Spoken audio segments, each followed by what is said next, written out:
Good evening, it's 8 o'clock. I'm Sally Baudet, live from Johannesburg. Your top stories this evening. The state provisionally withdraws charges against former Hawks head Anwar Dramat and former Gauteng Hawks boss Shadrack Sibiya in the Zimbabwe rendition case. Will he stay or will he go? Still no clarity from the presidency following Nene's admissions he was not truthful about his meetings with the Gupta family. And 2 people have died after a light aircraft crashed into a home in Vorna Valley in Midrand today. Well, let's start here. The big question tonight, what is the future of our Finance Minister Nhlanhla Nene? Lauded as the man who said no to approving a nuclear deal that could have bankrupted the country, he's now defending his political career and his integrity. At issue, his 2 different versions of events regarding his meetings with the connected Gupta family. Now, he's since issued an apology for being less than truthful, but today speculation that he's offered to resign. The presidency says they're not aware of this offer. 2 weeks before the midterm budget, our economy and our political landscape could really do without this uncertainty. Well, let's discuss this now with our political reporter, Aldrin Sampear. Aldrin, thank you so much for joining us on eNews. Let's start with that clip. It was an interview that Nhlanhla Nene did with our colleague Siphamandla Goge in April 2016. Okay. Look, I bumped into them in public gatherings once or twice, but I've never had an engagement, and I've never been asked by them to do anything for them. Bumping into is very different to what he said to the Zondo Commission last week, which was, I was there 4 times, I had tea. Why the need to be dishonest, do you think? And here's the thing about this. Well, people have mostly been cherry-picking on how many times he has met the Gupta brothers or even bumped into them. What that insert reveals is that there are at least 4 inconsistencies. For one, now we know that not only did he bump into them, but he actually had official meetings with the Gupta family. And now we know that it was not once, it was not twice, it was several times that this took place. And it happened at the Saxon World compound of the Gupta family. And in that statement that he issued where he apologized, he even went as further saying that I should have actually done this meeting with an official from Treasury as it is customary, and that did not happen. The EFF says they've been warning for a while he's not squeaky clean. A number of questions they've posed. One, that did he instruct the PIC while he was chair of the PIC to award a contract favouring the Guptas? Now, he's denied that, but given the inconsistency around his meetings and his bumping intos, surely that creates huge shadow. Yeah, his integrity is already being brought into question. And of course, this issue around the PIC, which also involves his son and some money that they received from the PIC as well. And what the EFF is saying further in that statement, and even in the letter that they wrote to the president, is that you must fire this man immediately, and we have some more dirt on him, and we have warned you about him before. What do you think the presidency is thinking? They have said that they've got no offer. They haven't seen any offer. You know, South Africa's so divided. You've got people saying, this is the man who saved us from a catastrophic nuclear deal. Let's overlook it. And you've got other people saying, no, this is problematic. This is not right. Because it's such a key institution. It's Treasury, and you need somebody who's heading Treasury to be somebody who has been beyond reproach. And Nhlanhla Nene, quite certainly with his own version of events, has cast his own character in doubt as it stands at the moment. But as we know, that it's all politics that's going to be playing out over the next few weeks. But one thing that we know for certain is that there's going to be a shift in the cabinet of President Cyril Ramaphosa because of the passing on of the late minister in environmental affairs. Some people, or some factions at least that I've spoken to in the ANC, are saying that they think that the president may use that opportunity to boot out some of those members of cabinet who have been implicated in state capture. But here's the other thing, Sally, is that if there are ministers in Cyril Ramaphosa's cabinet who may go and testify and implicate themselves, they say, what action will Cyril Ramaphosa take, and how he responds to this Nhlanhla Nene issue will certainly be an indication, and people are going to want to see consistency. Oh, it's starting to look like a bit of a hot mess. Aldrin Sampear, thank you so much for joining us this evening. Well, President Cyril Ramaphosa certainly has a lot on his mind this evening. At the moment, he's delivering this year's annual Desmond Tutu International Peace Lecture in Cape Town. As we know, the Archbishop has been ill in hospital. Let's take a listen to a bite from that clip earlier. So yesterday, as the Arch celebrated his 87th birthday, together with our icon here. We marveled at the generosity of spirit, the strength of character, and the love of humanity that he has exuded for as long as many of us, if not all of us, have known him. This lecture on peace, named in the honor of the Arch, is taking place exactly 2 weeks after the United Nations held a Nelson Mandela Peace Summit at its annual General Assembly. And this was a peace summit in which more than 100 heads of government and heads of state participated in honor of Nelson Rolihlahla Mandela. That lecture underway this evening in Cape Town. That's a clip from a little earlier. Well, it's been a day of vindication for Anwar Dramat and Shadrach Sibiya and, yes, IPID head Robert McBride. Today, prosecutors formally and provisionally withdrew charges against the former Hawks head Dramat and the former Gauteng Hawks boss Sibiya. They were arrested and charged in 2016 along with Leslie Maluleke, who still faces prosecution. Well, to tell us all about this, and it's a very convoluted story, we have in studio Erin Bates. Erin, thank you for joining us. This goes back to 2010 and the rendition or handing back of a group of Zimbabweans to Zimbabwe. One of them subsequently died. Tell us more. So these charges were brought against these two very senior Hawks officials and Maluleke. And the allegation was that when they were charged in March of 2016, it was because this had been kind of raised from the ground and used for political purposes. Now the state has said, based on the representations from Dramat and Sibiya, that they are provisionally withdrawing the charges against them. Maluleke, who also goes by the nickname Cowboy, and he was actually wearing a cowboy hat in court today, remains accused in this case. He faces charges of kidnapping, defeating the ends of justice and contravening the Immigration Act. But he alleges that this all happened above board and it was the South African police whose paperwork shows that they did, in fact, hand these Zimbabwean accused over to the Zimbabwean police. Let's have a listen to what Shadrach Sibiya had to say today. I still believe that the charges are still hanging over our heads, when in fact we all know that these were trumped-up charges. We were charged based on manufactured evidence, and I'm still repeating that this is manufactured evidence and there's no case against us.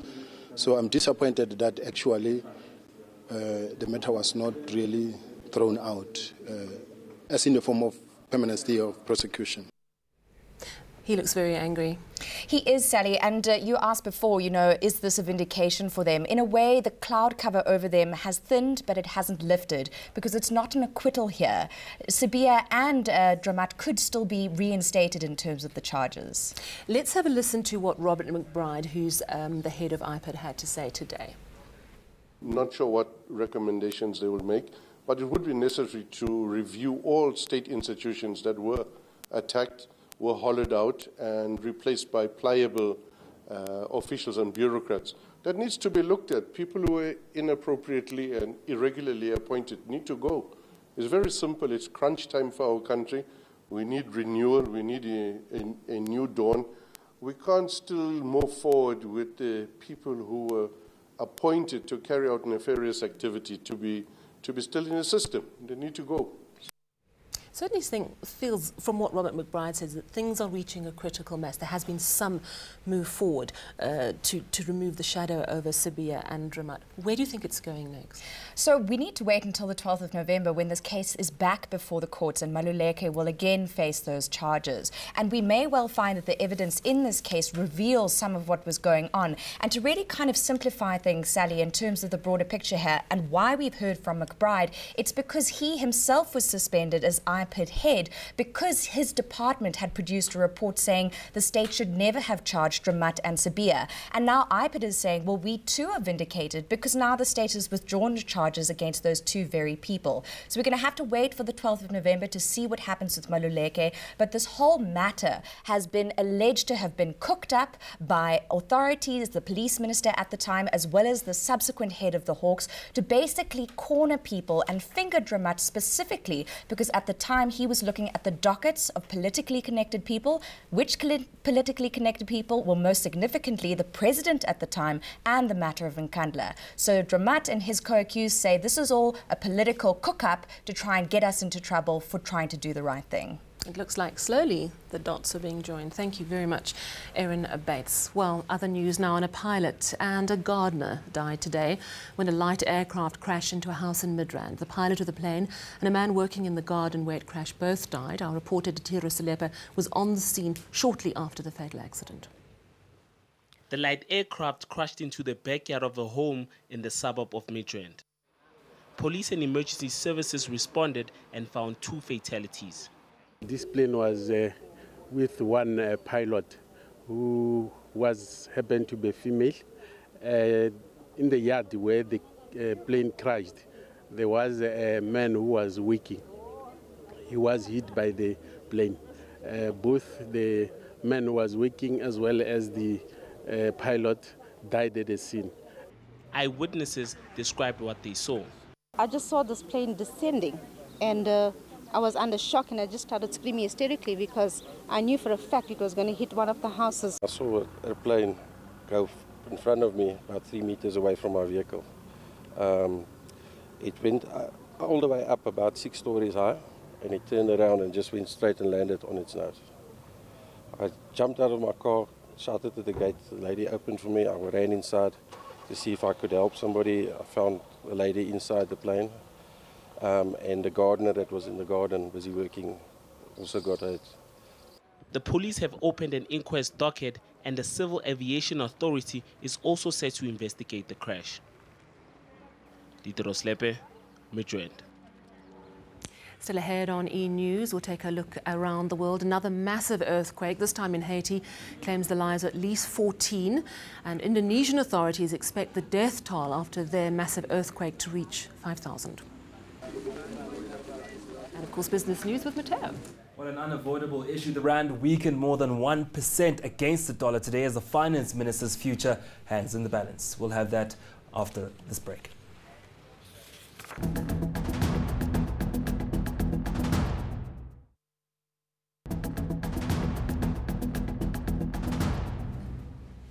Let's talk money now. Mateo Gripe, welcome back. Lovely to have you.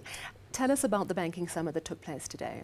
Well, great to be back, Sally. The Banking Summit is basically a gathering of all the captains of industry within the sector.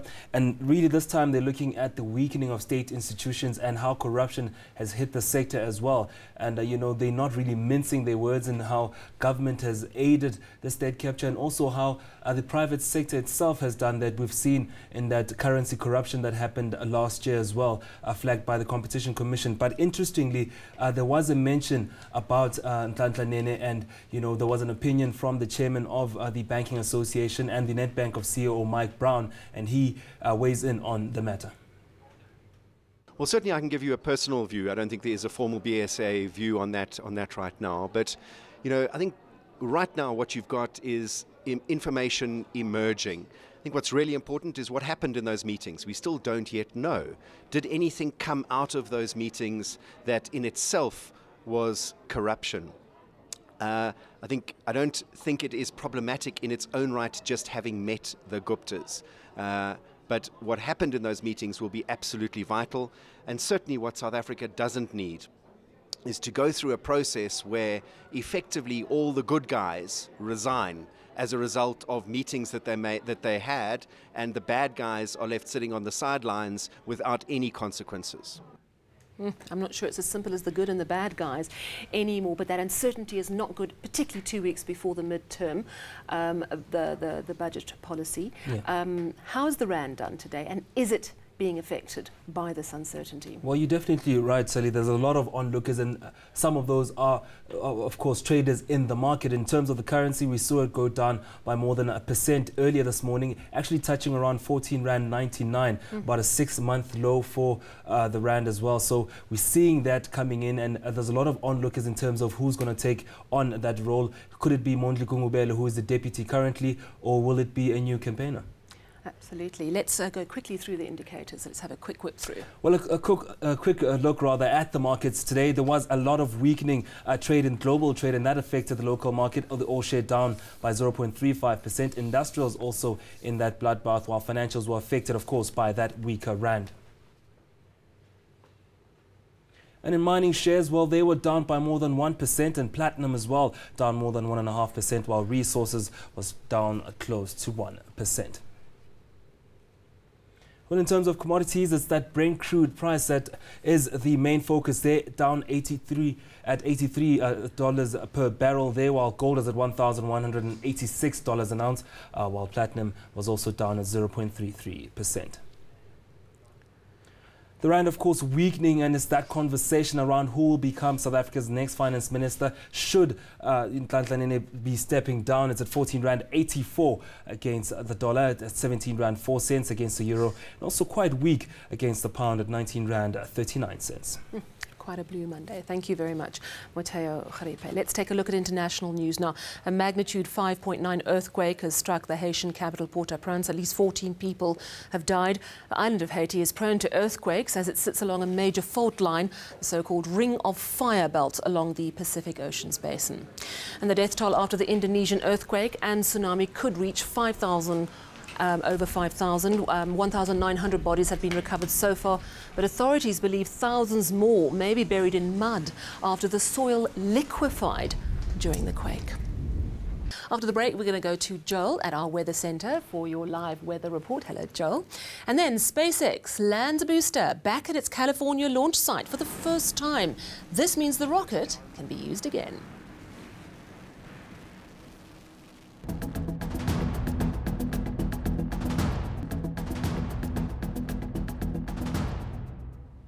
Let's go down to Cape Town where Joel Guy has all the weather news. Hello, Joel. How's it looking? Well, Sally, it continued to look and feel like summer this Monday across much of South Africa, with some thunder showers over parts of the Western Cape. Now, on Tuesday, we are going to start off the day with quite a bit of cloud across the eastern provinces. It will be mostly fine for the central sections. However, the west coast will see quite a bit of fog creeping in during the morning hours. And then later on in the day, it's going to become partly cloudy for much of western and central South Africa. It will stay pretty hot for parts of the Cape provinces, and so we have a warning for high fire danger conditions for much of the northern Cape as well as parts of the western and eastern Cape provinces. Then in the afternoon, we are going to see thunderstorms developing over western KwaZulu-Natal, spilling into western Mpumalanga and persisting over these parts of the country as we head into the evening. It's going to become mostly cloudy over the south coast in the evening, and we're going to be watching that cold front that is heading towards our shores. Now, here's a closer look at what you can expect for your part of the country. To be mostly sunny and pretty hot once again for much of the northern Cape. Upington and Priska shooting to around 37 degrees. A mostly sunny and hot day is forecast for the interior of the western Cape. It will be cooler for the coastal areas. Cape Town warming to around 23 degrees. We are also expecting a hot one for much of the eastern Cape interior. It will be manageable, however, along the coastal areas. Sunny and pleasantly warm weather can be expected for the KZN coastal areas, and we are going to see thunderstorms for the western parts of the province in the afternoon. Western Mpumalanga should also see isolated thunderstorms on Tuesday afternoon.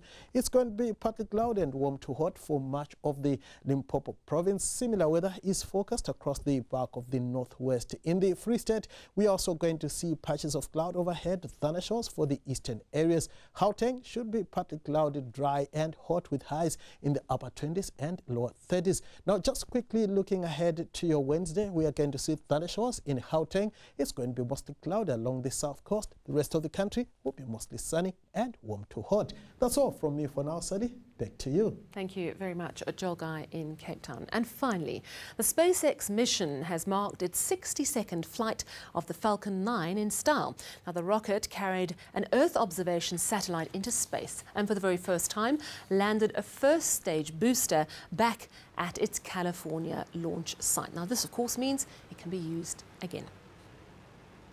To recap your top stories, the state provisionally withdraws charges against former Hawks head Anwar Dramat and former Gauteng Hawks boss Shadrach Sabia in the Zimbabwe rendition case.